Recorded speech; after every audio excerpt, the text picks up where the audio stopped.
We have another NHL trade to discuss. The Vegas Golden Knights have shipped defenseman Colin Miller to the Buffalo Sabres. We'll get into all the details coming up next.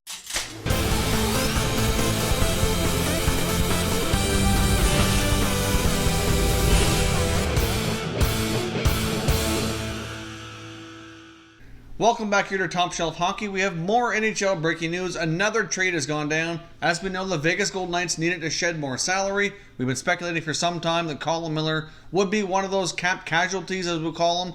The right shot defenseman, 27 years old, makes $3.75 million, kind of fallen out of favor here. Has been shipped to the Buffalo Sabres. Vegas is getting a 2021 second-round pick and a 2022 fifth-round pick. So, as I discussed in the video before, many teams know the predicament Vegas is in, so they're certainly not going to offer, like a premium return. Vegas was going to have to sell on pennies on the dollar here, and it's exactly what they've done. I think this is terrific value for Buffalo. Miller is certainly worth those draft picks and more. He has kind of fallen out of favor a little bit in Vegas. But you know what? He's young enough, he's good enough, and a good enough contract here that it's certainly well worth the risk. He's good on the power play. He can produce offensively. So really, I like this deal quite a bit for Buffalo. Obviously, it helps Vegas get under the cap.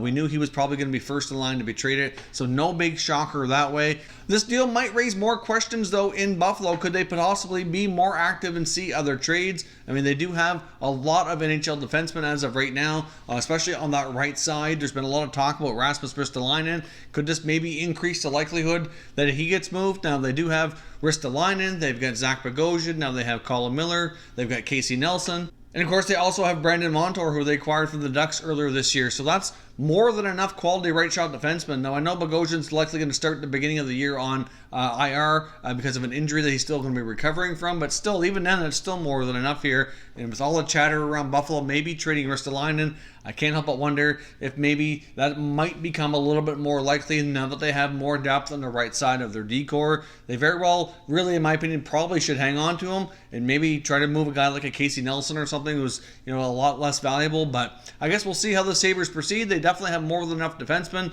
so it wouldn't be shocking to see an additional move there. And this certainly helps Vegas kind of become a little bit more cap compliant.